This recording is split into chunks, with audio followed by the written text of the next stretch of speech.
subscribe to our channel by clicking the subscribe button. Click the bell button and enjoy the latest uploads from our channel.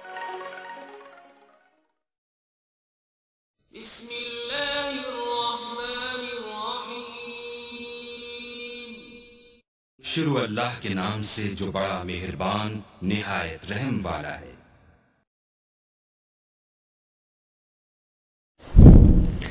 ناظرین السلام علیکم، آپ سبھی دوستوں کو ہم اپنے چینل اسلامک وظائف ان اردو میں خوش آمدید کہتے ہیں۔ ناظرین، آج کے وظیفے کا موضوع ہے ہر قسم کی درد کی دعا۔ درد کی جگہ ہاتھ رکھ کر 7 بار یہ پڑھ لو، انشاءاللہ درد اسی وقت ختم ہو جائے گا۔ ناظرین، ویڈیو شروع کرنے سے پہلے نئے آنے والے دوستوں سے گزارش ہے کہ وہ چینل کو سبسکرائب کر لیں اور ساتھ میں بیل آئیکن کا بٹن ضرور دبائیں تاکہ آپ کو ہر روز نئی آنے والی ویڈیو کا نوٹیفیکیشن مل سکے۔ دوستو، چینل کو سبسکرائب کرنا بالکل فری ہے، اس کے آپ کو کوئی پیسے نہیں دینے پڑتے اور نہ ہی کوئی اس کا آپ کو نقصان ہے، بلکہ آپ کو ہر روز نئی ویڈیو سے بہت کچھ دیکھنے اور سیکھنے کو مل سکے گا۔ ناظرین، چلتے ہیں آج کے وظیفے کی طرف۔ ہر قسم کے درد کی دعا۔ درد کی جگہ ہاتھ رکھ کر 7 مرتبہ یہ پڑھ لو، انشاءاللہ درد اسی وقت ختم ہو جائے گا۔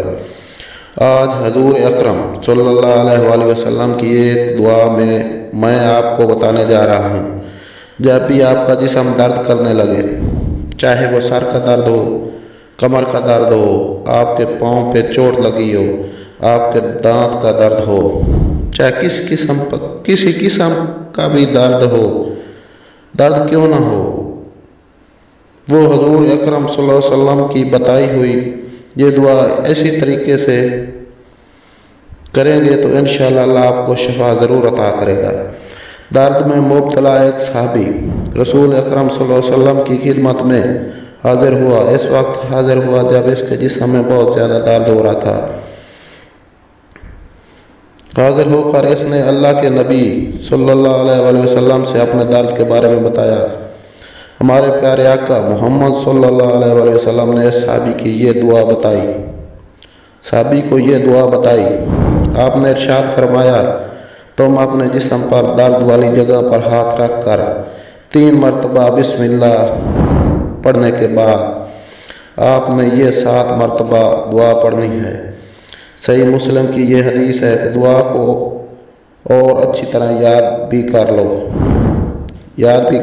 جزاک اللہ۔ وہ دعا جو رسول کریم صلی اللہ علیہ وسلم پڑھ کر مریضوں پر دم فرماتے تھے، ایسی دعا جو ہر مرض کا علاج ہے۔ نبی اکرم صلی اللہ علیہ وآلہ وسلم کے بتائے ہوئے طریقوں پر عمل کرنے سے انسان کی زندگی اچھی گزرتی ہے۔ نبی اکرم صلی اللہ علیہ وآلہ وسلم مختلف بیماریوں کے لیے بہت سی دعائیں بتائی ہیں۔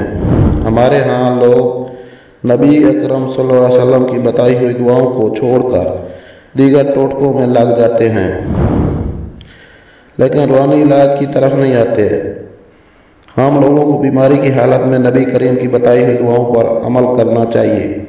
یہ طب نبوی ہے۔ ابن ماجہ میں اس بارے میں بہت سی دعائیں اور رسول کریم صلی اللہ علیہ وسلم کے دم فرمانے کا مفصل بیان موجود ہے۔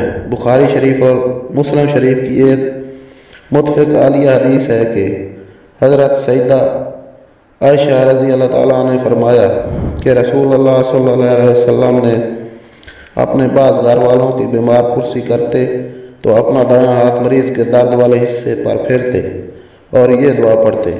جو دعا آپ صلی اللہ علیہ وآلہ وسلم نے پڑھی وہ دعا آپ کے سکرین پر ہے۔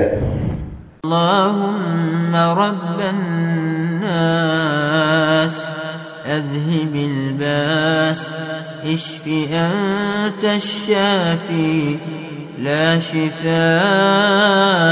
الا شفاءك شفاء لا يغادر سقما۔ اللہ لوگوں کے رب، تکلیف کو دور فرما، تو شفا دے تو ہی شفا دینے والا ہے، تیری ہی شفا ہے تو ایسی شفا عطا فرما جو کسی قسم کی بیماری نہ چھوڑے۔ نبی کریم صلی اللہ علیہ وسلم کی اتنی پیاری اور